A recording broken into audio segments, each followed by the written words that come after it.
Hi guys, welcome back to the Making It podcast. Now, as I said, we've got a fantastic guest on the show today. Really, really good story. Really excited about going through this with Ben. Ben, welcome to the show. Thank you for coming on, mate. Yeah, no worries, man. Thanks for having me, Will. I appreciate it. Yeah, not a problem. Really excited, as I said, mate, to go through your story and what you've achieved with MachineCompare. You know, now the CEO. Slayer of Dragons, as you call yourself on LinkedIn, which we'll go through in a bit of detail. I want to find out why that is. There is a good reason for it. There's definitely a good reason. I knew there would be. This is it. This is what we do the show for. So we've got there's two things on that. Is that when me and my brother started the business, we're just not into hierarchy. I'm not into the whole suit. Where I think because we came from industries and businesses where it was really prim and proper. Yeah. And the other thing too is when we first started trying to go out and launch what we were doing, we were selling a concept before, and it was just the way that we did it is we flew out to exhibitions and we were handing out business cards. And you know, if you've ever been at an exhibition, people get like stacks. I've done it where you're selling and you get stacks of business cards and you're just going through them at the end of the day, and you're not asked about it. Do you know what I mean? But we knew we wouldn't speak to these people for like 2 or 3 months. So I was like, fuck it, I don't really want to have some wanky title. Let's just make our own titles and let's have it as a policy forever that you can call yourself whatever you want. You know what I mean? It's just one of those things. So he picked Hype Man and I picked Dragon Slayer. And what was really good is that when we were speaking to people 3 or 4 months later, they're going, fucking Dragon Slayer, man. They were like, oh, Dragon. They were like, Dragon Slayer. They were like, oh man, and it's you. And you're like, yeah. And so it just bought you time. It bought you that foot in the door, and it was just a little trick. It's memorable, to be fair. Like I've never seen it, especially on LinkedIn. You just don't see it. You see a few of the marketing guys put something a little bit different out there, but that's the first time I've ever come across a CEO with /Slayer of Dragons on LinkedIn. Anyway, well, we tried to do it with all the staff as well, and then nobody got onto it. So I'm still riding that one out. Do you know what I mean? I'm still the only one, but I didn't get it. It's class. It's class. So we'll get to the point where you become the Slayer of Dragons as we go through this. But what I want to do first is take it way back. Now, LJMU, somewhere I went, but I've got a feeling there might be a few years in between us at uni. But, you know, take us back. Business and law, was it, at JMU? I did business and law. Yeah, I did a business and law degree. I mean, in all honesty, I pretty much partied quite hard whilst I was there. So it was well worth it for that. Medication on a Wednesday, society on a Tuesday. I can't believe we've not spoke about this off screen as well. This is something we need to catch up on properly. But medication, definitely. I was doing a bit of DJing at the time as well, but just anything, man. I was just effectively just partying. I think you're supposed to do it at that age. I didn't do particularly well in my degree. Like, I'm not like, you know, I wasn't like really geared up to be an academic. I kind of just did my own thing because when I finished college and I didn't do great in my A levels. So then I was like, well, I'm not sure what to do. And then I just buggered off to America for like a couple of years. A friend of the family went out there for a trip and just ended up staying and doing bits out and stuff. And then I kind of was coming back and forth and I was doing bits of college, and I ended up, in the end, when I wasn't pressured to do it, I ended up with like 5 or 6 A levels. And it was kind of like, I had the option. I could have stayed in the States, but I got a bit sick of it. You know, it's just more like the banter, more like the British sense of humor I was missing. I was running up big phone bills, talking to people, and then my dad was like, you can't keep this up. You've got to do something. And he said, why don't you just go to uni? And so I applied, and I got into John Moore's. And that was it. So I did business and law. Like, I didn't think I was going to use it, but I just kind of went straight into sales afterwards. And I ended up selling fleet management software to the motor trade. And I worked in a company in Hayhall, but it was like vehicle tracking basically. When it first came out, it was like revolutionary. People would be like, oh mate, we can put this on your cars or your trucks, whatever it is.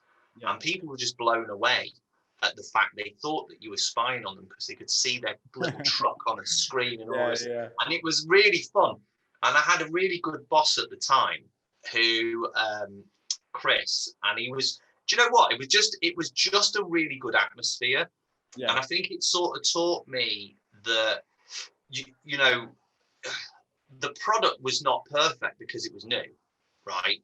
And it was again, it was like people didn't really know what it was. So you kind of half selling a concept, but half selling something that worked. But then you were still trying to figure out how it worked yourself. Yeah. But what I kind of understood was that we had a guy there who was he was quite a charismatic guy, and he was quite cheeky, and he would basically in relation to selling, it just taught us to have a big pair of balls and get through the door. And you could kind of front it out. If you could get people laughing, the big thing that stuck in my head is if you can make people laugh, they like you. You can't make somebody laugh that doesn't like you. And so that was kind of it. I just ended up having a really good laugh for like a year or two doing that. And then I kind of went off after that point and went and joined the family business, which was it was selling machines that make cardboard. Yeah, I noticed that. So you were there for, was it 4 years or something like that in the end as well? No, I was there longer than that. It was 17 in the end, I think it was. But but the thing was that it was a family business. Then it moved into being my business. So it was a change of ownership there. So it was effectively, we didn't succeed at the first business, so I went into the second business and cracked on with that, and then off the back of that, then moved into MachineCompare. But I can't dress it up any more than that. I mean, to anybody that's not in that sector, I'm the guy that sold the machine that makes cardboard. It's not, you don't want to be sat next to me at a dinner party or anything like that. What do you do for a living? Cardboard machine. It's not. But the machine was like 3 stories high, 127 meters long. So as a bit of mechanical engineering, I loved it. Like I did. I liked the machine, the processes as well. There was lots of different processes in each module of the machine as well. So it was just something to really get your teeth into. And the big attraction for me at the time was I got to travel the world. So I was averaging 3 times around the world a year. Got to meet some really interesting people. Got to sample different cultures, foods, and as a life experience, I think that was invaluable, really, because you just learn a lot getting out of your house. As I think is there anyone what kind of sticks out in your memory and goes, that person made a real difference to your business, and where you went to MachineCompare, you created that business with your brother. Was there anyone who kind of stood out and you still to this day maybe even talk to or anything like that? I don't know if it's somebody stood out. I think that, so like people talk about innovation and coming up with new ideas as in like, it's got to be a really pleasurable experience. Like it wasn't a pleasurable experience for me. Like when I first started doing that and traveling, it was a lot of fun. But then what started to happen with the market is that credit crunch hit, recession kicks in, never ending recession. It was brutal, really hit us. The other thing on that is that at the time when recessions happen, and you'll see it now, there's consolidation of groups. So consolidation of groups is the bigger players buy out the smaller ones for market share, and they wait for the market to bounce up. So instead of having lots of independents where trade happens quicker in some respects, you end up with larger multinationals, and things just move a little bit slower, and there's inhibitors to trade as well, because they have rules where they won't sell to competition, especially when it comes to capital equipment. So what happens in a recession is you have a retraction of the market, and then the physical market even gets smaller itself, and the competition doesn't go away. You still have the same competitors. You just have a smaller market share to go after. So for us, it became really difficult, and at the time as well, the contracts where we could earn serious money were just in places that were getting really insanely dangerous. So I ended up going to like 3 war zones to try and make money. And you're sort of there, and it's a weird thing because I went out. So I was out in Ukraine twice, and I was there with like my friend Mick, who's an amazing engineer, lovely guy. And we went out to Ukraine during the war, which is nuts, on a contract for Nestle. And you just like, we're there in this factory in Kharkiv, which is towards the eastern border near Russia, and a bomb goes off not far away from us, and everybody sort of shits it a little bit. And we're stood in the factory, and you're just like, what was that? And they're like, don't worry about it. But we think a bomb's just gone off locally. We're like, don't worry about it. Fuck that, man. We're off. Got in the car. Then you drive south, because I had some friends near there and who had a factory. So I said, well, we'll go to this factory anyway, because there might be some work here, and I'd sold some stuff out to them. And I had to give them some money as well. So that was another reason I was there, because I'd sold a machine out to Ukraine, but we couldn't transfer some money. There was some money that was due to them, basically. And the bank shut down, so you can't do interbank transfers. So I basically went out there with a load of cash in my suitcase that I had to pay this guy who was, but it was funny because even that, right? So when you've been to those places before, you sort of know little tricks. First of all, when you go to the country at war, it's not all doom and gloom. It's not all scary. It's actually strangely fun, because there's a lot, it's very vibrant. There's a cash economy and there's no rules. There's no rules. So business happens really quick, and it's quite a dynamic situation. People really don't give a shit, because they could die tomorrow, and they know that. So they just, it's like a really strange thing that's going on when you're in those places. And also, when you think of this, armies fighting armies are very, very localized. So say if you were in Manchester, you'd know that there was basically the armies were fighting each other on Oxford Street, but you're down on Deansgate, you're actually fine. Do you know what I mean? As long as you don't go there, you're okay. The thing is, when you're in those situations, it's a weird thing, because trouble's really like, you know where the trouble is. So you can be like 4 or 5 streets away from that. A bit hairy, but you just don't go there. And because you've nothing to do with it. Do you know?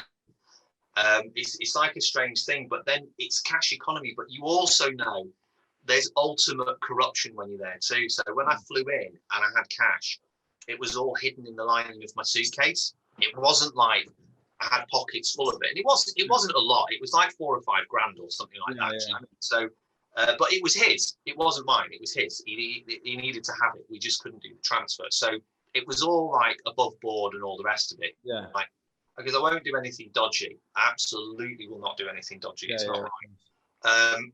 So as soon as we got in the hire car, we're driving, and the police had a little setup there where basically they got tipped off by the rental car places, or they knew the rental cars because the rental cars were new and everybody else's cars were old, right? So everybody driving out of the airport with all the money, they're pulling them over and saying you're speeding and you need to pay a fine. Do you know what I mean? So we got pulled up, standard practice, and they're like, yeah, look, they didn't speak English, and they're like, you've got a fine. And also I had US dollars as well. That's what I had, because you that's what you take with you. Yeah. And it's like, yeah, look, if you've been speeding, you need to pay this fine, blah blah blah blah blah. And I was like, yeah, all right, mate, no worries. How much is it? And it was something like $200 US. And I was like, yeah, okay, well, if they're the rules, they're the rules. I took out my credit card to give it to him, and he was like, it's not that kind of a fine. And we're doing all this over Google Translate as well on the phone. Brilliant. He goes, it's not that kind of a fine. I was like, oh, right, okay, well, I don't know what to do then, because I've got pounds. And he said, well, have you got Ukrainian money? You can't get Ukrainian money. It's there's an embargo on the cash. I can't exchange money for Ukrainian money in the airport. I can't do it, because that's the first thing they did, is stop the currency. I said, well, he said, well, what can you do? I said, well, I've got like £40. And he's like, I don't want pounds. I can't use pounds. He said, we've got US dollars. I was like, no, I don't have any US dollars. I couldn't do a currency exchange in the airport. Yeah. So he's like, do you know what I mean? I'm fucking with him, right? And he knows it. And he's like, I said, but I've got my card. I said, I've got my card. If you can take a card payment, mate, I'll do it. And he's like, can't take a card payment. It's not that kind of payment. And I said, well, is there a cash machine? I'll take cash out of the cash machine. It's not a cash machine. I said, well, whatever. He said, have you got something in your suitcase? I said, no. So then they open the boot, and they go through the car, and they don't find anything. And you're sort of there going, and then in the end, he's just like, and then we got back in the car and fucked off. But there's all sorts of stuff that go on like that. Yeah. And it's like, it's a crazy situation. But we've meandered because my kid walked in and I kind of forgot what I was talking about. No, I was about to say, so I wanted to ask anyway, what's easier? negotiating with the police or doing business in a war zone, or starting your own business? First question of the day. So negotiate. To be honest, there's not lots of negotiation in a war zone. You just know everybody's out to take. You just need to hide it well in your suitcase. I don't know. To be honest, they've all got their own challenges. I think if you're going to start your own business, you've got to kind of get a grounding of what you're going to do. But that's what I was talking about. I remember now. So I was saying, like, the reason we started was because it just got so bad. So when we're talking about innovation, and we're talking about, everybody will be like, surround yourself with positive people and all the rest of it. Do you know what? Sometimes it just has to get so bad that you say, I can't take this anymore. I need to do something different. Like, the thing that was going on with us was I was the one doing all the donkey work. I was the one that's physically going out and selling the machines and being on site and being in these places. I wasn't earning a great deal of money. Like, I was actually on a shit wage, and it was really, really tough. It was just really tough. And then I had kids. We'd started to have babies, and you just go in, I can't do this for the rest of my life. And you reach that point where you're just like, I've kind of had enough.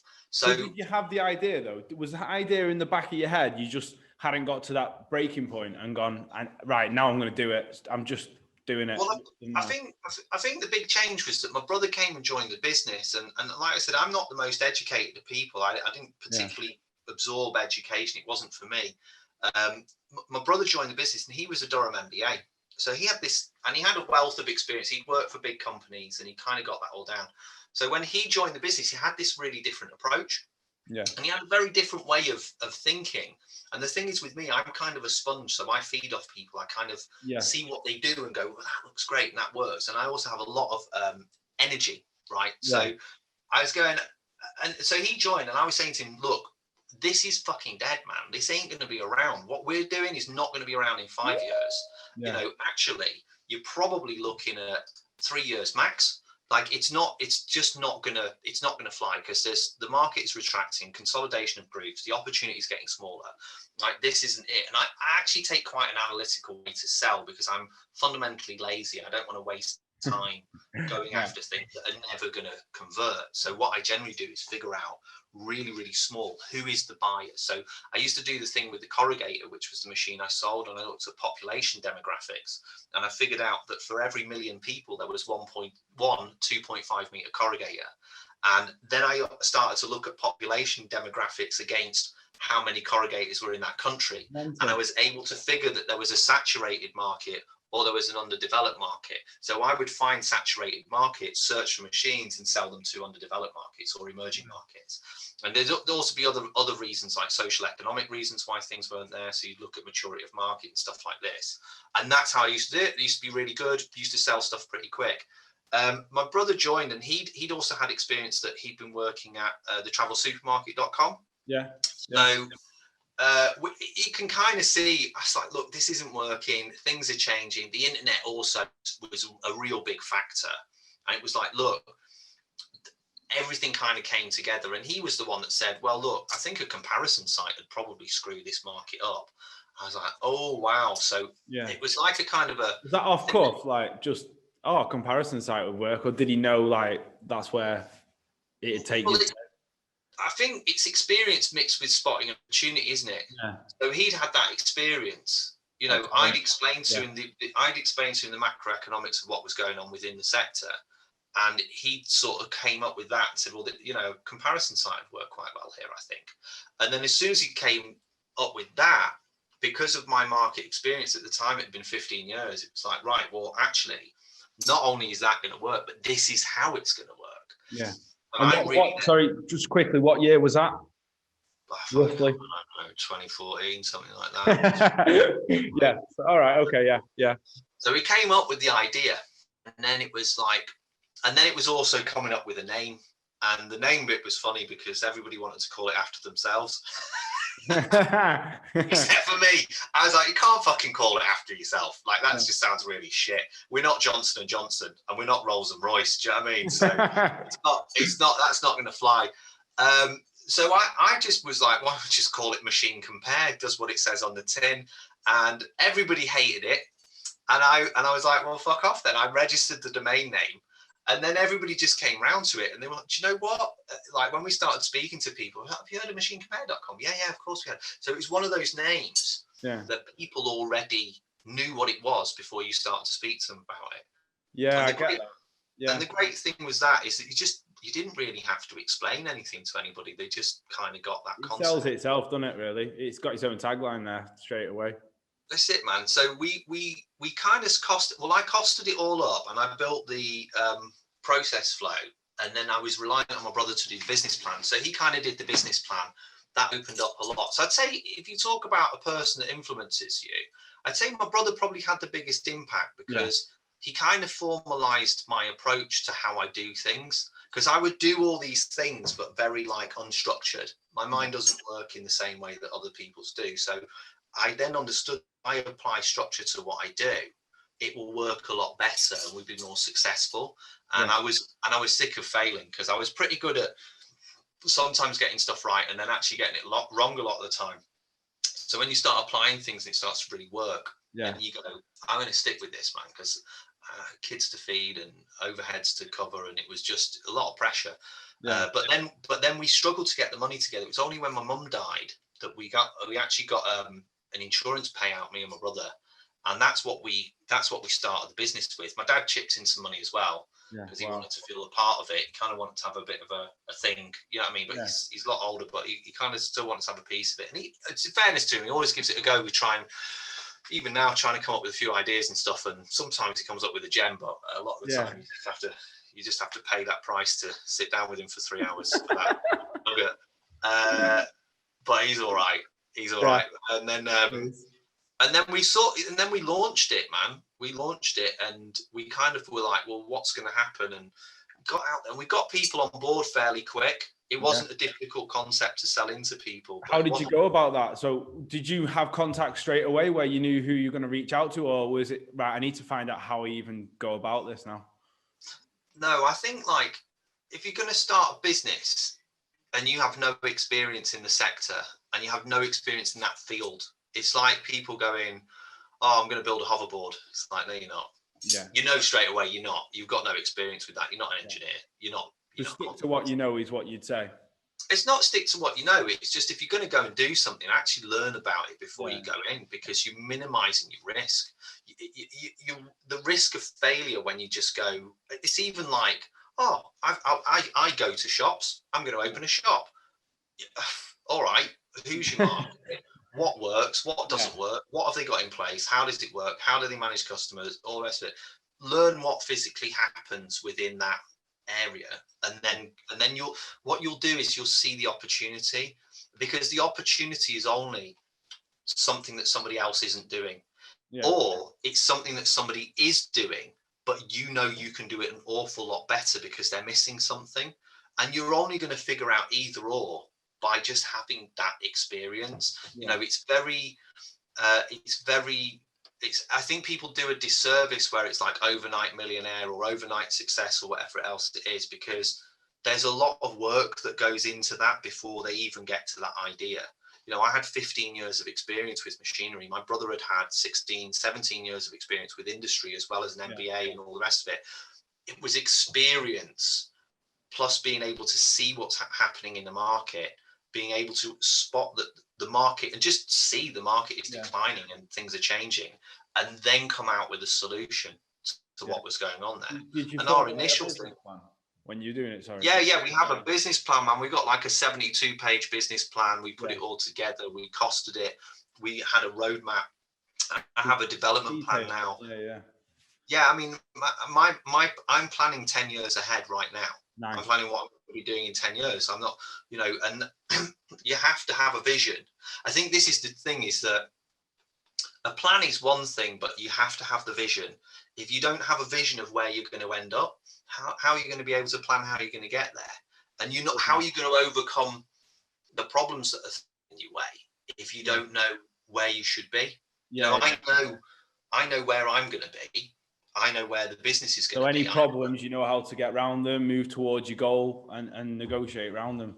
Yeah, everybody knows this is where we're going. This is what we're going to do. This is the objectives. This is how we're going to do it. This is what we're going to do. This is how we're going to change. You have to be thinking about change. and it's not actually about money in a lot of respects. It isn't. Money's a side issue. You have to see what's going to happen. But yeah, we came up with it, man. Like, I think the other thing too is that I had a contact book who were very soft to me, because I generally like to think I had a decent reputation. I never I never went out and deceived anybody. I never did anything dishonest. I always tried to do my best in everything that I did. Do you know what I mean? So I think most people thought I was pretty professional. I used to get asked back by companies to do more work for them. I had a lot of repeat business with companies. So I didn't have any, I already had an address book of people that were like, do you know what? Yeah, we get the concept. We think it's fine. We're going to get engaged with it. And so we kind of stocked up pretty quick on the site.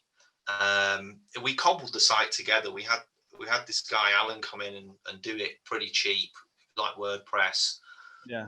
Just literally. And we already knew it was a proof of concept. So a proof of concept is basically like show that the market is, first of all, in tune to an online platform for people to research and make purchasing decisions. First of all, will the market accept it? The answer was categorically yes. But we also understood that was not a scalable opportunity. You can only get so far charging people £89 a month. Yeah. It's not going to make you rich. Do you know what I mean? It's just not. And it doesn't. It's not the end. No, it's not. It's just, will the market accept? And then where should we go from here? Yeah. So the real opportunity was, again, it's from experience. Like when I used to sell the corrugator, it was a 3-month process from start to finish. So you prepare for sale, market, sell. Once you've sold, you had to bring in teams of engineers in order to dismantle that machine. It's 3 stories high, 127 meters long. Also, it's 36 containers, 2 flat racks. It's 3 work just to take that machine out of a factory and to do it properly. You also have people that are spending a lot of money, because they'll spend anywhere from like 3 to 15 million quid on that machine as a full project. So it's not small money. You're dealing with big machines, big money for me. Do you know what I mean? And it's just a lot of responsibility. So there was always a process. There was always a structure to doing that. There was a structure to doing it properly. One of the things that was massively obvious, and it wasn't just to me, it was to everybody that was there. So I'd sell the machine would be dismantled, it would go, and I would fly out to wherever it was. I'd have an asset register, and I'd say, everything on this list needs to have gone. So I'm checking all the pieces of capital equipment. I'm looking outside to make sure the engineers haven't missed anything, because stuff can get put in a corner for loading late when it gets missed. And I would always have a list of spare parts. So the list of spare parts, the engineers had generally ticked off everything that had been put in a box and sent with, because they always use great people. They had to do that anyway in the contract. Yeah. I would have my list, and I'd go into the engineering workshop. I go into the stores, and in the stores, you've got your list of spare parts, and you know that there's stuff there, because it's just such an extensive list, effectively. Yeah. So I'd be in there and pulling everything out, getting everything that belongs to the machine with it, sticking it on a pallet. It was always about a pallet's worth of stuff. You know what I mean? If there was stuff that was missing, you'd have stuff with, like, we call it ghost stock. You'd have stuff that was on the list that just didn't exist, because this stuff had been sat in there for 20 years and they just hadn't deleted it off the system when they'd used it like 10 years ago and nobody knew where it was. So you're like, right, that doesn't exist. You'd give an explanation for that. But one thing was really clear when I was in there, and this comes with experience, is that the factories, you've been up there off and on for 3 months, the machinery mix, because it's experience. You know what I mean? You understand just from looking at parts, because you've sold all this machinery in the past, what belongs to what, right? And you know that there's stuff in there that just shouldn't be there. It's not that it shouldn't be there. It's like, that doesn't match any machine in this factory. That bearing. And then you see stuff like, there'd be a servo motor, and from experience, they use one of them maybe every 2 or 3 years as a spare. Why have they got 5 on the shelf? They don't need 5. They're expensive. And the other thing too, when I used to sell machines, you always get the spare parts go with the machine.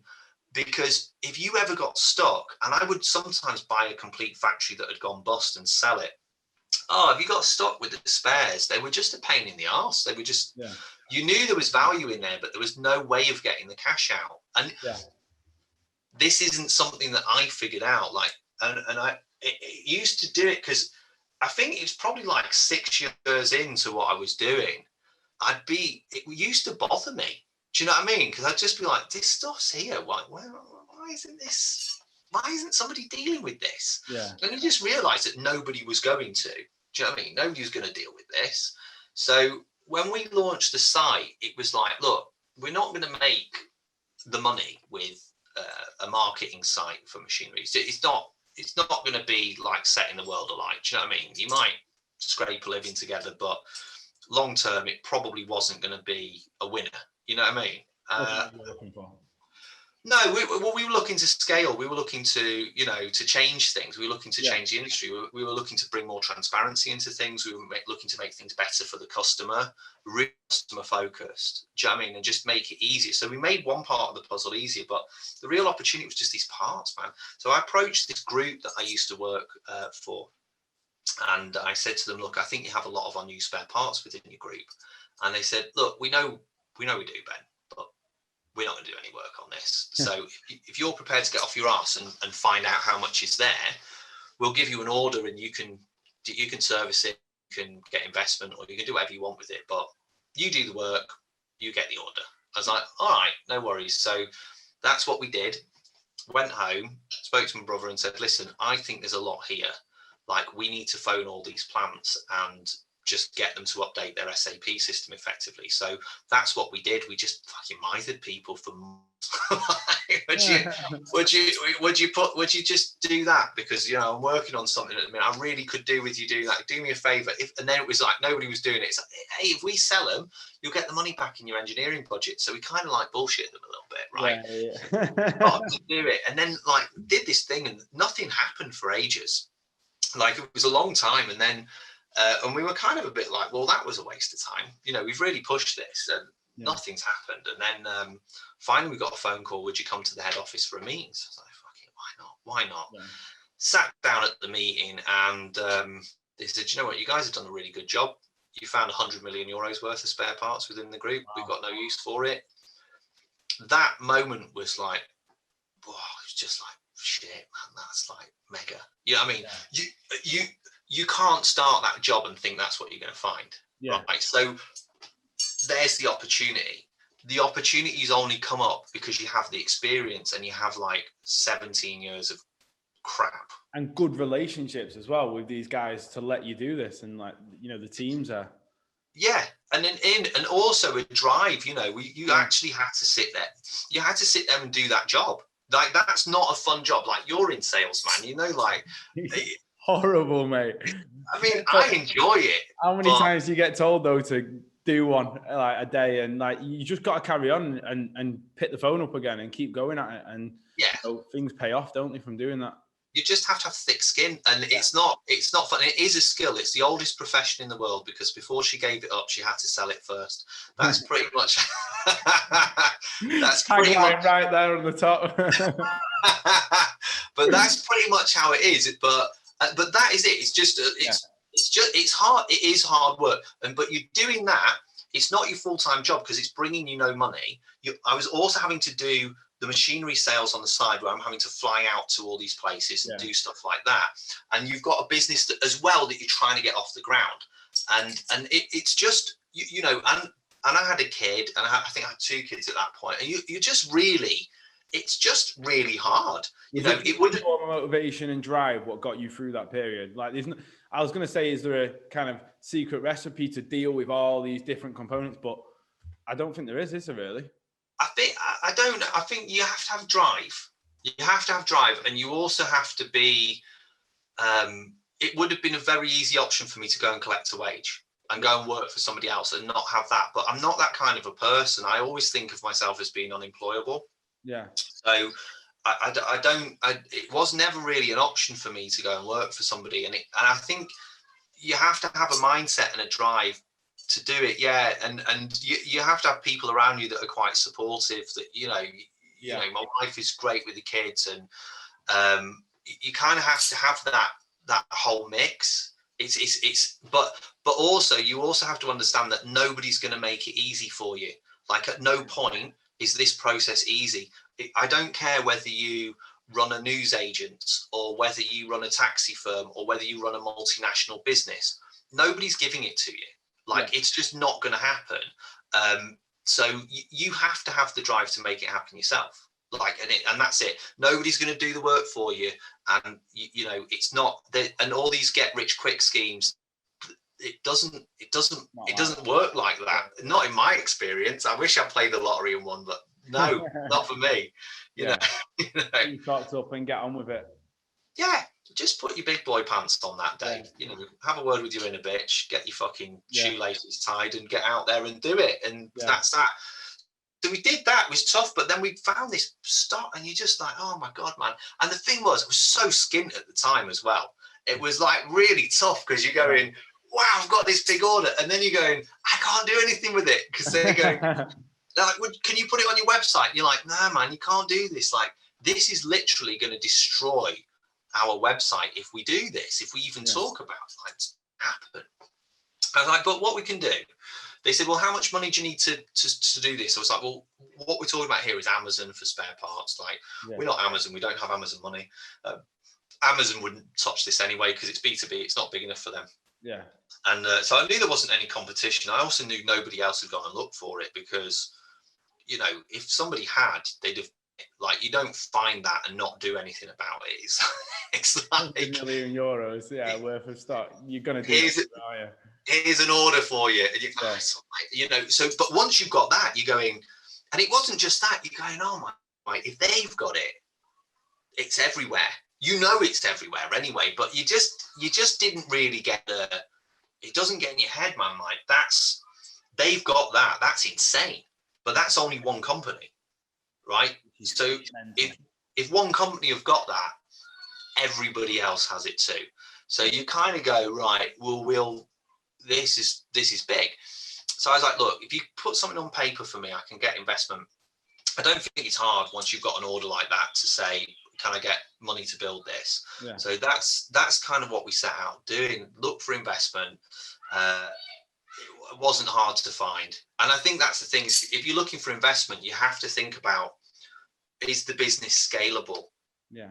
If you just have a small business and you think about that business being built around you, it will only ever be as big as you can make it yourself. Yeah. When you think of scalability of a business, you have to think about, is this a repeatable process? Can I do this in a structured way to have 2 and then 4 and then 8 and then 10, whatever it is? It's even like, I found one company with this order. Okay, if you think, how am I going to service that one company? You go, well, they've got it. There's got to be thousands of companies to do that. How do I service thousands of companies? What do I need to make that happen? The first thing you need to make that happen is you need help. You need a team. You need money. You need people with expertise that you don't have. Like, and you have to also be able to let people have they have to have their influence on the business. You can't tell everybody what to do. It doesn't work. You have to get people that are really competent and get them to tell you what to do. I think that's it as well. Like, you can't be like these tyrannous bosses. They don't get that far. You know what I mean? I think they're a relic of like the 80s. That it's not going to work these days. You have to make people want to do things for you. You have to make them laugh. You have to make them have a good time. Because if it isn't fun, they're just not going to do it. They're going to look to do something else, and that's it. But yeah, man, we got that stage, and then we got to the point where we found investors. So how did you go about the investors? Sorry, just to jump on that a little bit. Like, you said it's fairly easy. Investors are out there, but how do you actually go out there and find them? If I'm starting a business now and I've got this concept, I've got this idea, it works, I have no idea how to get money at all. So I think there's different routes. There's very different routes to investment. I think you know, if you look at, like, if you're in a city and you're in a hub environment and you're in those sorts of stuff, there's lots of people that will throw money at businesses, or not throw money at businesses, but there's angel investors. There's events that you can find. You can find them through the banks. You can find them through all sorts of means. Whatever country you're in, you can find it. I think the route that we kind of went down is that, you know, I was again, it's experience. I was in sectors where I was dealing with people that had big money. Yeah, you know, yeah. I was dealing with financial institutions, I was dealing with finance houses, I was dealing with people in the city and stuff like that. So for me to find investors, it wasn't difficult for me to find investors. I also had a good understanding that they were going to scrutinize what we were doing and say, well, if I put this much in, how much am I going to get back? Yeah. Do you know what I mean? And you went with that kind of knowledge and that information for them up front. Yeah, well, my brother's, the good thing is my brother had his MBA, and so when it came to finding the investors, I found the investors. It wasn't hard for me to find investors, you know. Then we got, I mean, that was nuts really, because I went into that first meeting with the investors and I was supposed to meet like 2 people. They kind of got wind of what we were doing, and there was like, God, 12 of them sat around the table. So it was definitely an ambush. Yeah. But I knew, you know what the meeting's going to be about anyway before you turn up. So you kind of just go in, and they've all, sat there. It was like Harvard graduates, like Oxford, Cambridge, all these sorts of like proper brains. And my brother was like, at the time, I was like, mate, they ain't going to invest in us. We're 2 guys in our back bedroom. He was like, fuck that. So he didn't go. He just said, you go. Like, because I'm the salesman. So he said, you go, you can sell. Okay. I sold everything that's on the business before that. I sold, like, he was the ideas guy. I used to sell the concepts to people. It worked really, really nicely.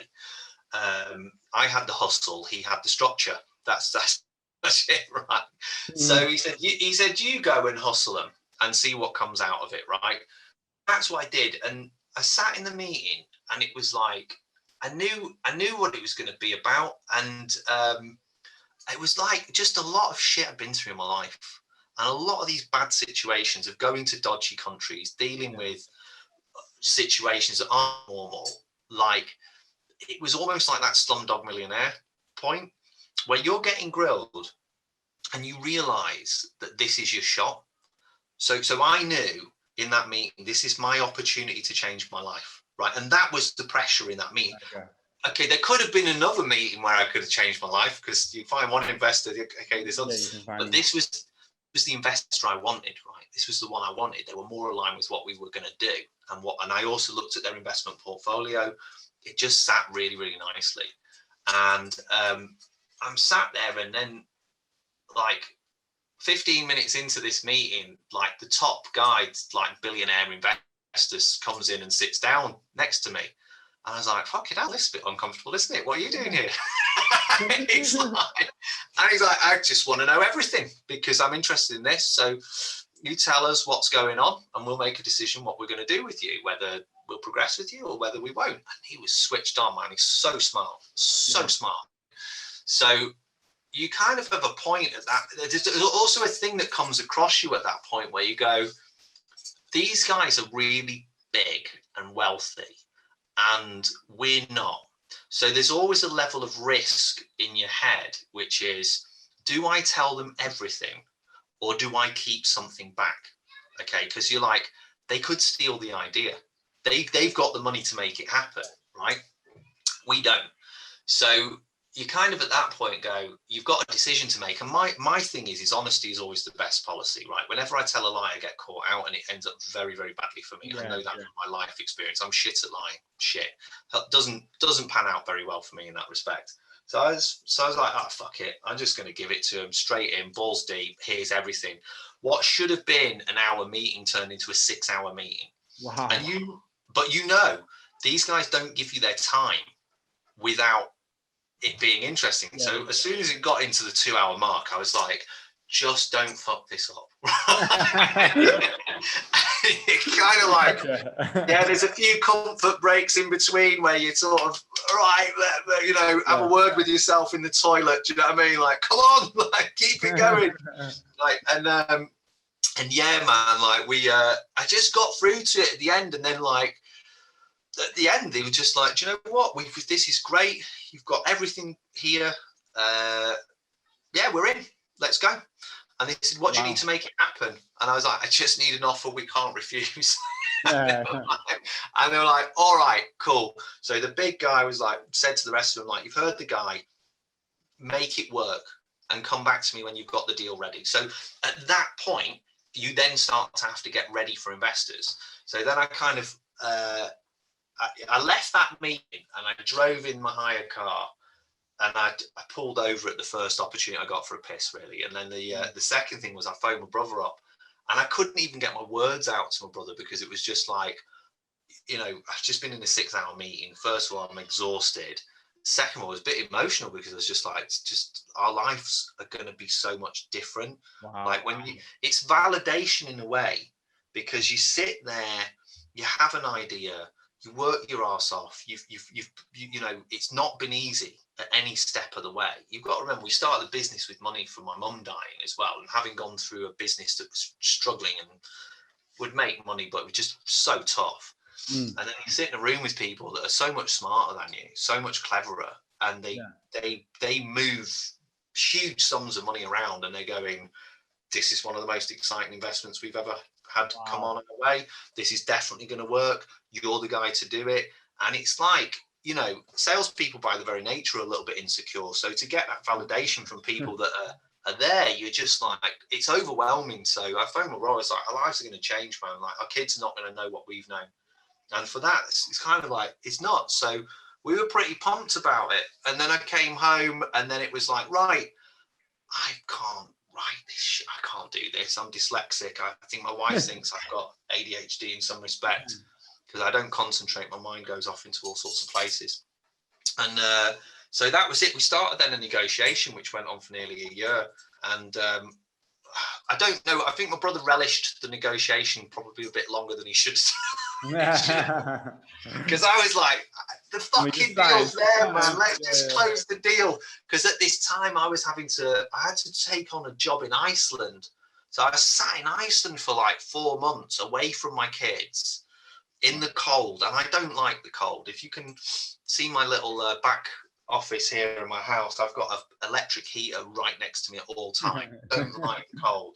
And I just, and also because that's the end. You're not going to do this anymore. You don't want to be in those industrial environments. You don't want to be there.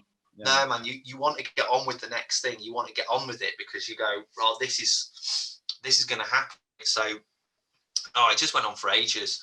And then we kind of got to the last bit, and I flew out to meet the investors wherever they were. And it was like, look, my brother at that point, so this is March, April 2019. And I flew out there, and then my brother didn't come out because he wasn't feeling well. He was feeling exhausted. He was feeling quite tired. So he went to the doctor. I flew out. I landed, and I got a phone call as I walked into the meeting with the investors, and my brother saying, "Listen, I've got cancer." I was like, "Shit." And so this is what you want to do? I said, I just want to go home. I got back on an aeroplane and flew straight home. And got back, and then fuck me, all hell broke loose. Like that just went nuts. So he died 2 weeks after the diagnosis. But what happened was when I got back, they said, listen, he's 36 years old, fit, healthy, prime health. He would get up at 5 o'clock in the morning, cycle to his gym, do his weights, come back home, give his kids breakfast. On his lunch break, he'd do like a 4 or 5 mile run. He was ripped, man. He was super fit, diet amazing. That guy was going to live to 200. And I was this bloke that looked like the letter Q when I got a stiffy. Do you know what I mean? And I'm still here. I've outlived him. And they basically said, go home and die. They were like, look, you've got bowel cancer. It's metastasized. Just make yourself comfortable. You're not going to be here for much longer. It's like, fuck that, man. Like, no way. We're not like that, right? So we got private healthcare, which, in all honesty, if you don't have it and you can afford it, get it. It's just, it gives you options. So we found this specialist at Christie's that basically said, look, we can offer him immunotherapy. It might or it might not work, probably his best shot, but we can't give it to him in the state that he's in. So, and we were like, well, what can we do to get him there? And they said, he's in a lot of pain because cancer's very painful. From what I've seen of it with my mum and my brother, very painful illness, horrible. And you need pain relief, and they give you morphine. They said, don't give him morphine because it'll make him constipated. It'll put pressure on the tumours. The tumours will split. He'll get sepsis. He'll probably be dead in less than a week, like a few days. Do you know what I mean? It's probably 2 or 3 days. So don't give him that. Give him, if you can get medical cannabis, give him that, but we can't prescribe it to you because it's illegal. So I was like, fuck it, man. So that was it. Within a day, I was in an industrial grow with buying bales of cannabis and medical stuff in the boot of my car, driving home. I'm not going to say where it was, but I was driving home. Yeah. And then we got a pharmacist come and show me at the house how to make the oil. And so I was making the oil in my garage, and that's what he was having. And he had that till the day he died, actually. And he didn't. The thing was, is he was going to die. We thought we were, at the time, we were trying to save him. Do you know what I mean? Yeah, trying to save him, because you can't accept that result. It's horrible. It's a very intense and emotionally draining period. So you can't accept that somebody's telling you that this person's not going to be saved and you love them. And there's too much at stake. So you do everything you can, and you have to have the objective that you're going to win, right? And you have to have that mindset. So that's what we were trying to do. Unfortunately, it didn't work out for him. He ended up dying. But then he didn't need morphine until the actual day he died. And the difference is the quality of his life was much better than if he'd been on morphine. And I'm not a massive advocate in that everybody that's got cancer should have medical cannabis. It's not a cure for cancer. It's a pain reliever. Yeah. It's a pain reliever and it's anti-inflammatory. That's what it is. Anybody that tells you otherwise is a liar. You know what I mean? It's just an alternative pain reliever. It's not going to cure. It's not going to cure your cancer. It's not going to do magical things. And the weird thing is, actually, for some cancers, it can make it worse. It can accelerate them faster than other stuff. So you've got to get medical advice, which we got, to say this is an option. If you don't get the medical advice, then don't do it. Do you know what I mean? But after that, after he died, it was like, oh, shit, okay, that was pretty tough. I then had to, the investors then turned around to me and said, well, what do you want to do? Do you want to progress? And I said, yeah, actually, I need to progress because I don't have any money. One way to look at it, yeah. I'm fucking skint, and I've got a lot on my plate because I've got to think of my whole family now, and it's just me. And this is weird because I built this thing with my brother, and I'm a team player, right? So I'm not one where it's about me. You know what I mean? And even before, it's like my brother quite liked being in front of the camera. He was more comfortable with it. I wasn't. Terrible nerves in front of crowds of people. I'm all right one-to-one. Yeah. Just not that guy that wants to stand up in front of a room full of people. I was like, I don't know if I can do this. I literally started doubting myself because you've got grief. You've got... He was massively influential. You said it throughout the story, and taking it back, he was a big part of MachineCompare, wasn't he? And the concept and structuring you and making sure you're in like a straight line and not like that all the time. He was massive, wasn't it? 100%. And also his approach is not going to leave the company. The stamp of that's still there. Do you know what I mean? That's not going to go anywhere. Of course. So it's those structures and that approach and the different way of doing it. It's I couldn't have got it there on my own. Like I couldn't have got it there on my own. Yeah. In a way, he did a really good job because they're going to still benefit the company from now until forever, basically. But it was just a weird situation because then it was just a lot of pressure on me. I had overheads to meet.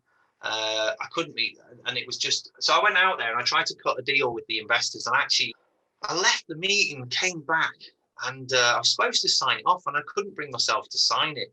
And the reason I couldn't bring myself to sign it was because I'd been through grief about 3 or 4 years before when my mum died. And I knew that I wasn't right. And I also knew that there was too much change happening in a short space of time. And also what happened at the same time was a lot of stuff that had happened to me over my life that I sort of buried. And as a man, you kind of get on with. It all came to the surface. Yeah. Do you know what I mean? Like, so I was having extremely invasive thoughts. I was having these vivid dreams where it was just shit, effectively. It was just, there's no other way to describe it. And then I actually said to my wife, I need help. And she's like, why? I said, I can't sleep. I'd been up for 2 or 3 days. And I was like, this isn't just grief. This is like, if I feel like this is going to kill me. I said, I feel like this is going to kill me. And so I was really lucky in the fact that my cousin and his wife are really beautiful people, and she's really big into mental health and wellness and things like this. And she said, look, you know, you should speak to a counselor. Like, she's tied up with Mind. So I said, all right. I said, look, I'll do anything at this point, because I've got 3 kids and a family, and I can't go on like this. I think we're smart enough to say, and I think that's the thing, is I'm not like, I don't have the ego to say that it's all me and I have to do this. It's not that. I have a lot of help everywhere. So I went to therapy, and it was the best thing that I did. Like, it was absolutely the best thing that I did. And it also gave me the confidence to kind of organize my thoughts in my mind. And I turned around to the investors and said, listen, I'm not saying I don't want to do this, but I can't do this right now. And the reason I can't do this right now is because if I take this project on with the level of money you're going to invest, I will fail, I will lose you money, and I will not reach the objectives that I want to reach. And I'll be doing that to them. Yeah, absolutely. And I'm probably too honest for my own good, because everybody said, don't say that, just get the money, right? Yeah. We had no money, so it was a very difficult thing for me to say. I'm not going to take your money. I'm not going to sort out the financial pressure I've got, because I'm worried I'm going to lose your cash, effectively. And do you know what? It was the best decision I made, because I think, in a way, I've never had that conversation with them, but I think in a way it made them more comfortable in investing in me, because I think they realized that I really cared about them and not wanting to screw it up for them just as much as I didn't want to screw it up for myself. So I treat it like a team. Like, I treat them like a team, even though they're not directly involved in the business. It's, you know, they're money people, but I treat it, everybody's a part of the journey, right? So I was like, I think they quite like that. So then what I did was I kind of like tried a few other things, and I had to restructure stuff. I had to revise how I was going to approach what I was going to do. And I did a podcast. Yeah. I saw the podcast that you see. You're a pro at this, really. I'm just stepping in, really. I don't know if I'm a pro, right? So I did the podcast, and what it was almost like a way of therapy for me. And it was a way of me just doing something totally different. And I'm a bit of a nosy bastard anyway, so I just kind of want to hear stories of people and stuff like that. Sort of people interest me. So I did the podcast, and it was like, I was just really fortunate in the fact that I had some lovely people that I knew. I had a guy called Anthony did it, Jason, I had Miles, and I also had a guy called Stephen. Stephen was a former member of the Cray gang and stuff like that. So wow, mental.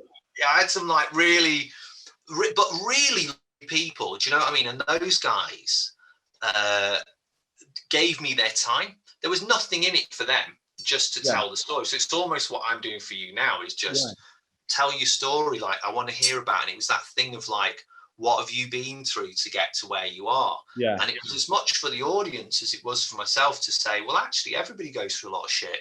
Like, they go through a lot of shit. It's not common. It was just, so in my head, I was like, oh, it's just my turn. Do you know what I mean? And that's kind of it. It's just my turn to go through this shit. Right. And so that was it. And it went out. And I didn't really expect a lot from it. It was just do it, record it on my dining room table, put it out there. In fairness, not a lot of people were doing podcasts at the time. Yeah. Do you know what I mean? They were, and it charted. It got picked up, and it became the 62nd most popular podcast on the iTunes chart. And that was the business chart. So it's not the major one, but I still like to. It's like when somebody says, I'm number one in the vinyl charts. Yeah, mate, fucking 3 people bought you because you were asked to get it. But the thing is it charted, man. And I had these people getting on to me from all sorts of places. Just like, just like great. It was just really, really lovely. I did season 2 as well, which I did earlier this year, and it didn't do as well. But then I think I just got the format a bit wrong on season 2. You know what I mean? I got a great guest, but I don't think I got the format right. And there was also a lot of other stuff going on at the time of trying to build the business. But But again, the people that did season 2 were lovely people as well. So I don't want to take anything away from those guys. Yeah. No, they were great. And actually, if anybody's listening to this, go and listen to season 2 because they fucking nailed it. They were brilliant people. But just didn't get picked up. But then I also think a lot of other people were doing podcasts at the time. That's it. It's very saturated at the moment, isn't it? It's just getting that space, but you'll do well. Don't worry. Well, I've got, look at this, the hit of 2021, my first one. Is this the first one? First one for 2021. Yeah.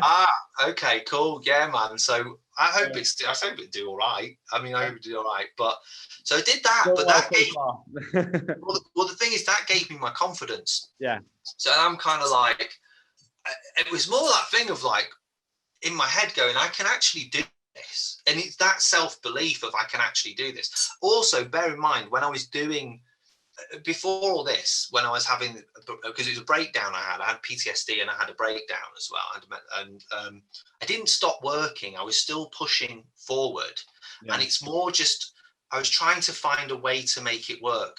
Do you know what I mean? So I didn't stop. It wasn't like everything stopped. I actually still made sales in that period, which is insane that I still managed to sell stuff in that period. But it was like I wasn't there. So it was very, very, it was a very weird situation for me to get through that. And the podcasting, it was just, I just needed something to give me a boost. And that's what it did. And it did more for me than the counseling, and that did me wonders. So then I went back to my investors in November of 2019 and I said, listen, I've got myself together now. I'm good to go. And it was also good timing because literally the wheels had fallen off. I had no money. I had no money because I had 9 months where I didn't earn a living and I couldn't pay myself a wage. And, you know, I have 3 kids and a wife and a mortgage and all the fun stuff that goes with that. And that was really hard. It was like points at my son's birthday is the same as mine. We have the same birthday, my oldest son. 23rd of September, anybody listening, you want to send me some presents, feel free. I couldn't afford a birthday. I couldn't afford to buy him a birthday present. So I had to take my rings off and take them down to I had some gold rings that I'd been given by my parents that were like, I'd always had. And I had to pawn them and get the cash so that I could buy my kids' birthday presents. Do you know what I mean? We were struggling every month to pay the mortgage and buy food. So we were getting help from like family members here and there. You know, and it was really tough. I mean, the only other sort of saving grace was the fact that I had £7,000 worth of weed in the garage, and that sort of helped. That got us through a little bit. Do you know what I mean? God bless that. So, so that was fine. I mean, it wasn't fine, but when I flew out for that meeting, I did all the stuff. So I got the deal worked out. And then I flew out again when I was going to sign the contract off, because we've got then solicitors get involved when you're doing anything like this. And the thing is, when you get to that point where you have the investors ready to sign, one bit of advice I would say is get a good solicitor. Yeah. You have to get a good solicitor who is skilled in M&As. And the other point on this is get the person investing to agree to pay those costs, right? So I was really good. I have a great friend of mine, Doug, who I go and watch the boxing with. He sold his business out years ago. And he said, and that was the bit of advice. He said, when you get this done, get them to pay the costs. Yeah. He said, because those are outrageous. I think our costs ended up being something like 40 grand. Wow. So, see, it's not cheap. You don't think about, if you're starting a business, you don't think, oh, I need to make sure I cover my solicitor costs and think it's just not something what crosses your mind. You're thinking about investment, scalability, you know, getting people on board and driving it forward. You don't think, oh, my solicitor, I need to make sure I pay him. You've got to do it. You got to do. I mean, we were getting £1 million investment, so it wasn't like somebody's investing 50 quid in you. And there's so much involved in that. And you need a shit hot lawyer. When they got their briefs, because they're, you know, top flight London fucking law firm. Yeah. I got a company called Mersons who are based in Altrincham.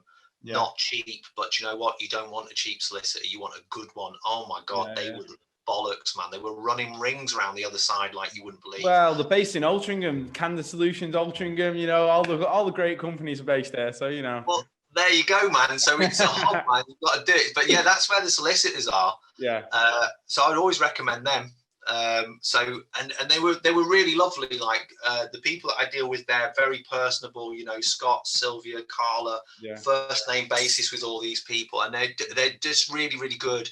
And I wouldn't go to anybody else because of just, you know, they make you feel comfortable. And it was a funny conversation at first because I went to them and I was like, I have no money. How do you start that conversation? I was just like, up front, I've got no money. I just up front, I was like, I have no money. Yeah. This is the situation that I'm in. They're making the investment. I've got them to agree to pay the costs, but the agreement was they'll only pay the costs if it goes through. So it has to go through. And I need your help. Do you know what I mean? And they were like, absolutely fine, not a problem. It was obvious I had no fucking cash, man. Like you stink of poverty when you've got no money. Like I've been through 9 months. I'd properly been through the ringer for 9 months. Yeah. Do you know what I mean? Couldn't afford to drive there. I had to get the train. Do you know what I mean? Because I knew how much the petrol cost. And it's exhausting being skinned. You know how much if I put 20 quid in my car, that's going to get me 15 miles or it's going to get me wherever. It's horrible being skinned. Yeah, it's just, you know the price of everything.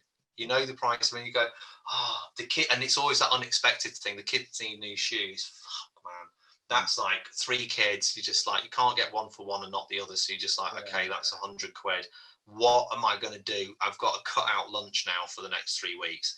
And the decisions you make, right? That's kind of where you get to. So, got it signed off, man. But flew out and I prepaid everything. So prepaid my car, prepaid my hotel, prepaid the lot, and I spent the last bit of money on it because I didn't have any money. I was banking on the fact that breakfast was included with the room, and that I was probably going to get given lunch whilst I was out there to sign the contracts because I didn't have enough money for anything. When I was leaving, I was taking the water bottles from the meeting room, so I had water in the car. Wow. But what happened was just a little bit riding on this then, not much riding on this contract signing. Well, no, when I flew out, I think I showed you the messages before. Like I save them on my phone, and when it gets, I always look at it, right? So when I flew out for the meeting, I had a £5,000 overdraft, and I had £12 left of the overdraft. I had a credit card that was completely maxed out, which was a £6.5 credit card. So I'm like fucking really in the red. Like I had literally no money. Then as I'm walking into the building, I got a text message from Lloyd's, and this is I can tell you, this is at 9:28. Okay, I'm walking in because my meeting is at 9:30. I got a text message from, you're using an unarranged overdraft. Please clear it by 2:30.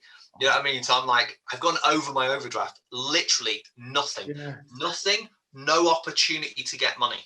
None. Like there was just no way. I'd exhausted everything. I had nothing left to sell. I had the mortgage payment coming out on the 30th. So I had 9 days until my mortgage was due.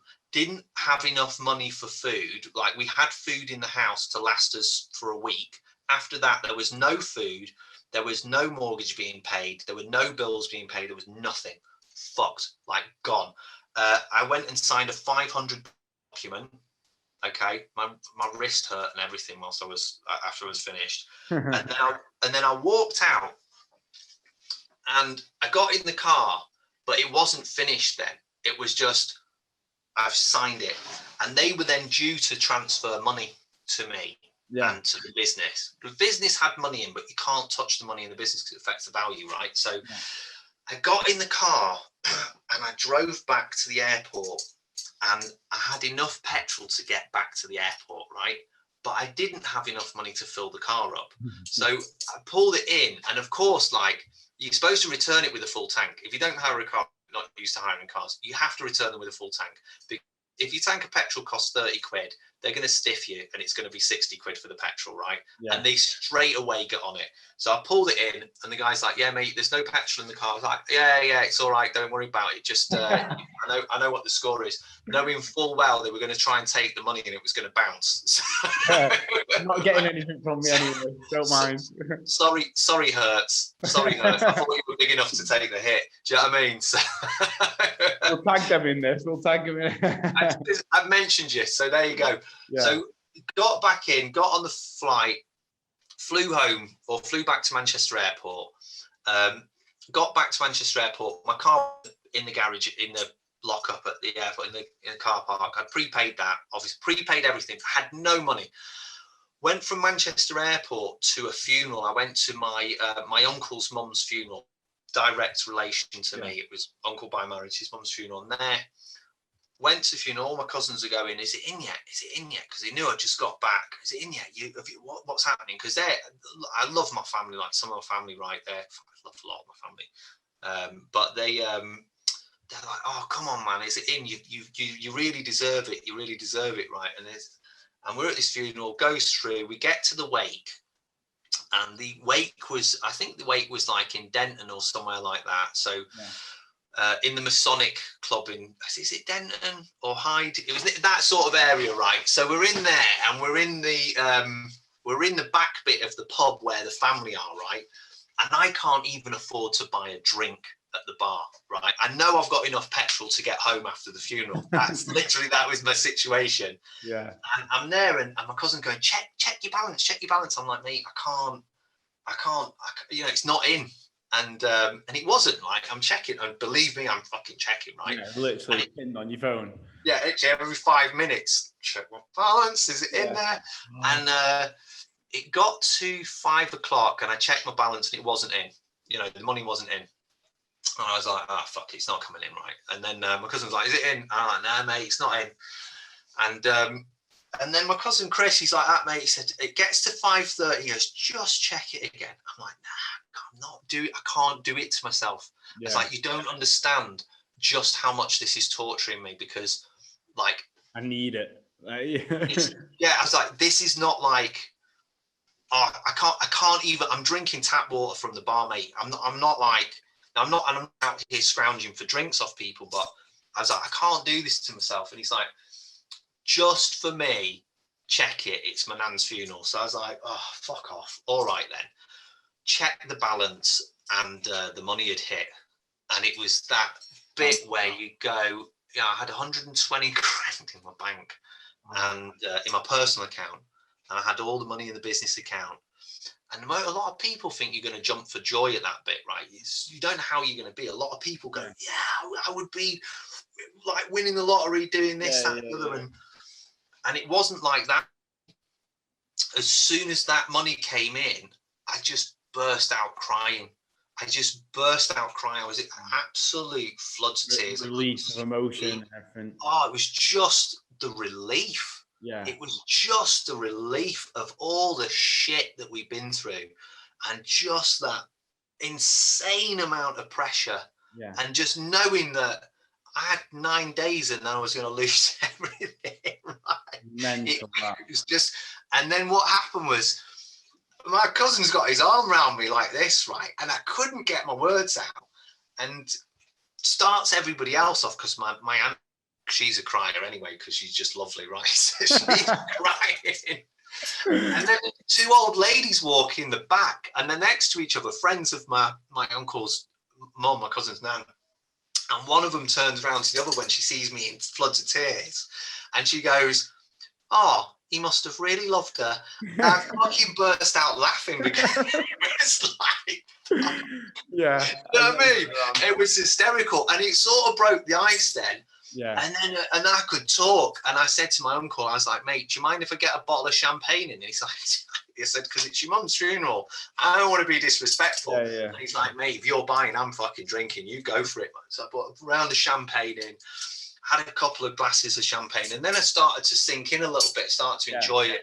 Phoned my wife. I was like, I phoned my wife. I just said to my wife, we're never going back to it. I'm never going back to that.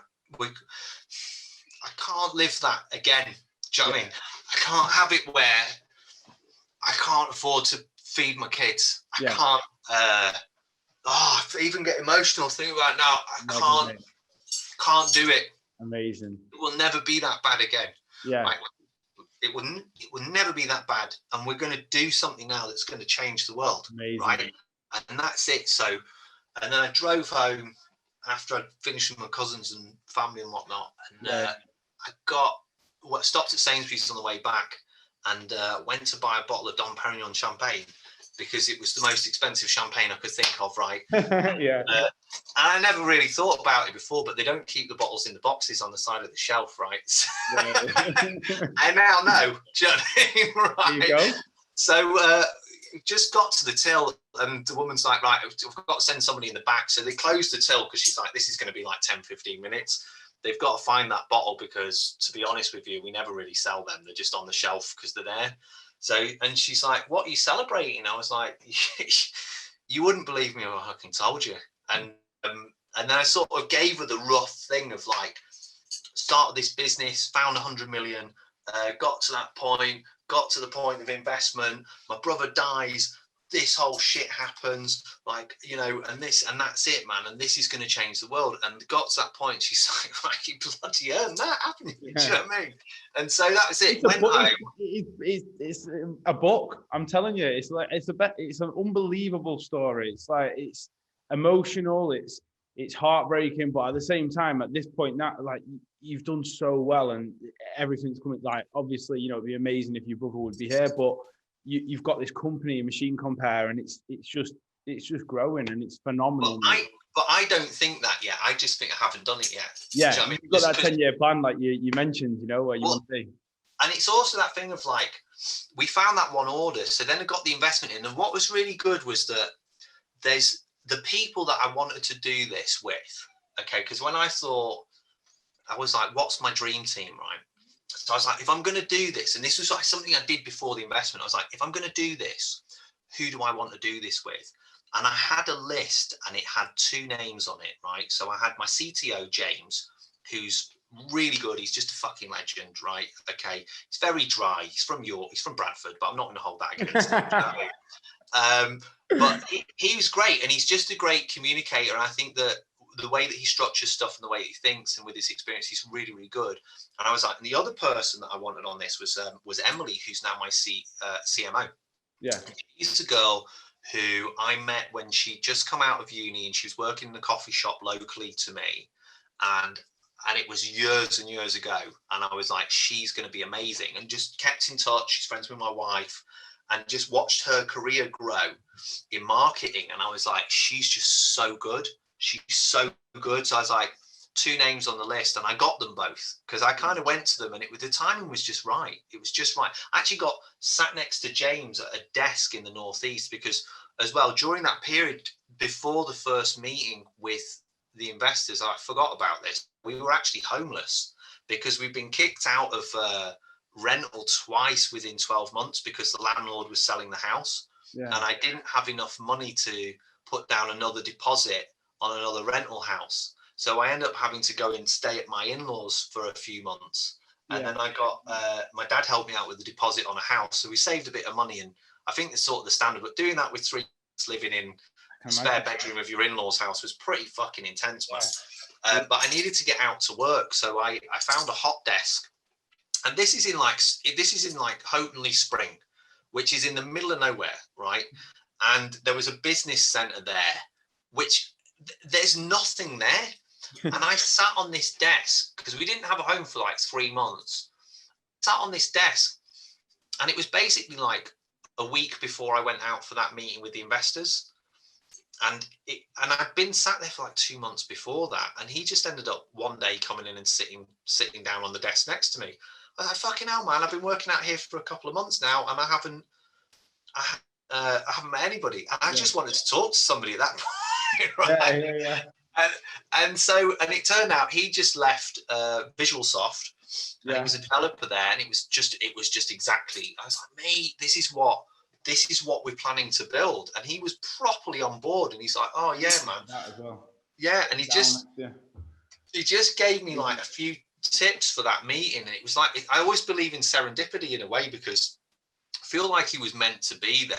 Yeah. Do you know what I mean? And it's also like, I feel like I was meant to meet Emily when she was working in a coffee shop.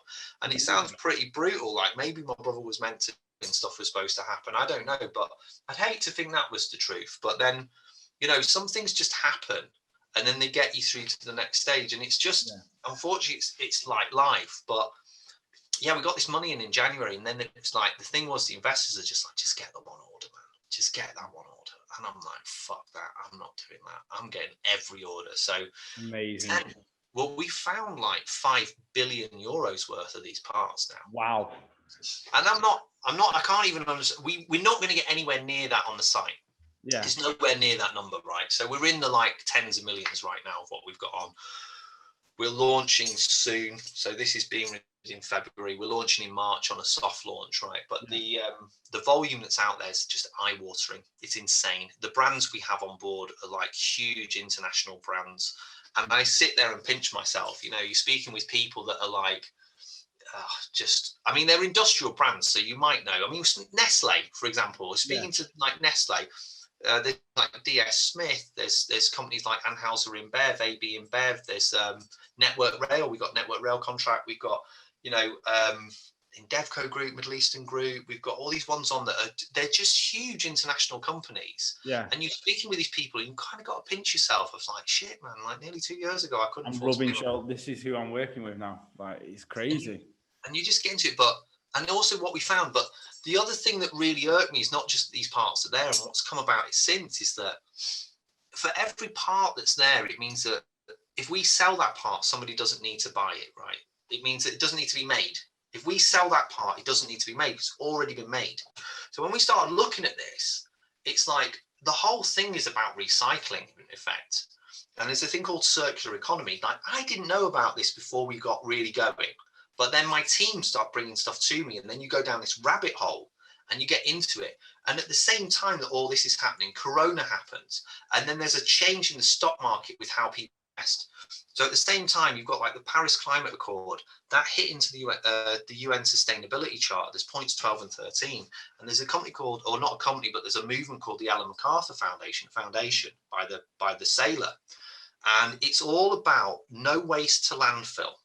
And it's all about recycling, and it's all about materials in the supply chain, just staying in the supply chain, because the basis of it is this: there's only so much in the ground, right?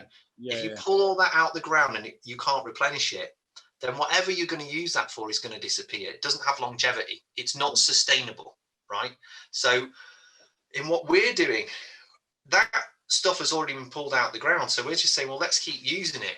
And let's also find out where its end of life is. And when you find out where its end of life is, let's recycle it. Let's put it back in.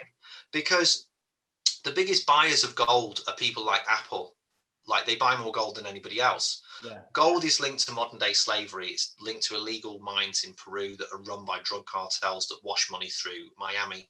And that's how that works. And you've got people that have a 6-year life expectancy when they start working in these mines, and they get trapped there because they're held by gunpoint to fucking mine gold with mercury and shit like this. It's horrendous. And you start going down this thing of what the impact is on the planet and the true cost of this overstock, of this consumption. And it's nobody's fault. It's just that nobody's really looked at it before.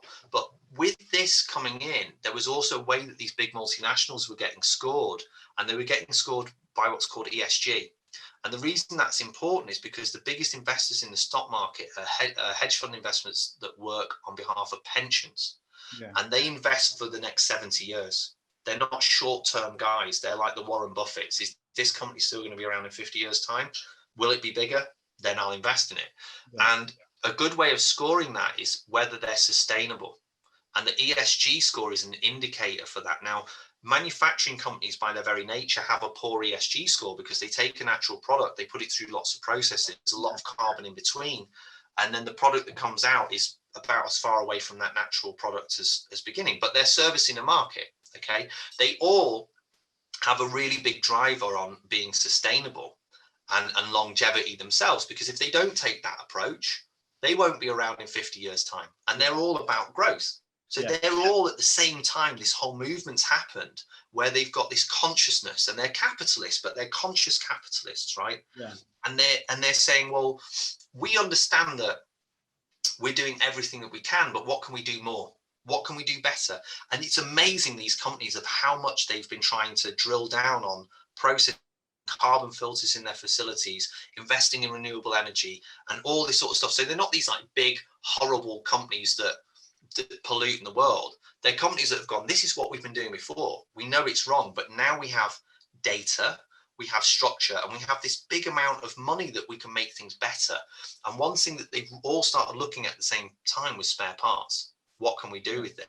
And so we kind of came up with a solution, which is, this is the solution. You can source from, you can sell to the circular economy. Like, it doesn't cost you anything. Come with us. We just take a commission on sale. And we can also do a great thing for the planet at the same time. So we kind of thought, how can we benefit our customers? And we start to look at the data. What can we do with this data? How can we make the world better? It's always that driver. How can we make things better? And this big drive on, you have to make the world, I have to leave the place in a better shape than when I arrived. And I have a service for my brother, for my kids, for everybody we engage with, of we've got to do something good. I've got to build a company now where it's industrial, it's tech, it's now green tech, but we also have a driver where we want this to be a place where anybody can come and work with us. Any ethnicity, any sexuality, any gender, any whatever it is. What we as a company now want to create is just this place that attracts that's mega. all of this. And I think you can do it. Like, I'm in a luxury now where we can say we're going to do this, and we're going to have a diverse workforce, and we're going to have this. I think we've got like something like 10 different languages spoken. I have 9 people employed within the business. Do you know what I mean? It's fantastic, and it's a great place now where I have fun every day. Do you know what I mean? I think that's amazing. I think, we've been on this now. I don't even know how long it is now. I think it's coming up to 2 hours, isn't it? We've been talking now.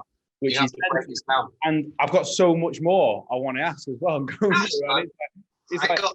You can break it down. You can stick it into 2 parts. So the only thing I would say, maybe in conclusion to part 1, is people are looking for building a business is to first of all have a little bit of experience. Be very, very open to the people that are around you, and talk to people. Don't close them off. You know, I don't ever believe there's such thing as a self-made millionaire. I'm not a millionaire. I'm not anywhere near it, right? But the point is that's maybe some people's measure of success. You can't do it yourself. Nobody can. You're so limited. You have to ask for help. You have to be open to help. You have to be able to listen. You have to be able to adapt. Do you know what I mean? It's not the survival of the fittest. It's the survival of the most adaptable.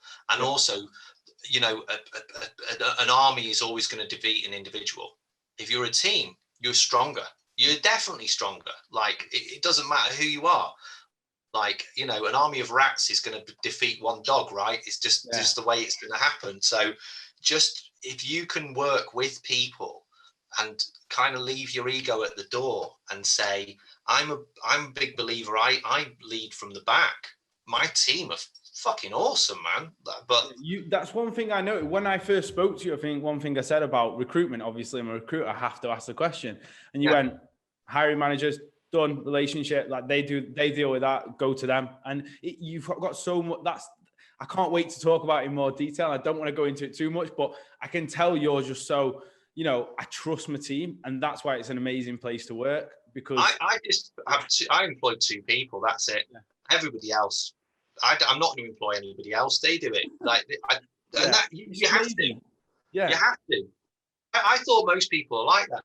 I've never worked in a big business before. I've never worked for anybody else. So I think my team sort of say that because I'll be in the meetings in the morning and talking about all sorts of stuff and have them laughing. And that's, I can't really tell them what to do. I just ask them what they're up to. Do you know what I mean? What do you want me to do this week? And I cannot wait to get into that in a little bit more detail, because I think people out there, and hopefully, you know, you will be scaling, you've got the plan to, you know, people will see this and go, I want to be a part of that. And that's what your CTO did. That's what your CMO did when you met her in a coffee shop, and then obviously got to where you are now. You know, it's amazing. And I think we'll get into that in a lot more detail, I'm hoping, in part 2. But listen, I guess we should wrap it up on a Friday afternoon now, but thank you so much, mate, for sitting down with me. It's an amazing... Anytime. And if you want, whenever you want to do part 2, just let me know. More than happy to. I'm just happy to tell the story, to be honest with you. Yeah. Like, it's nice that somebody wants to listen. So I'm pretty sure a lot of other people are going to as well, and we'll get this out there. And listen, thank you again. Thank you for watching, guys, as well. Everyone watching or listening, thanks for tuning in. Ben, absolute pleasure, mate. Thank you. No worries, man. That's great.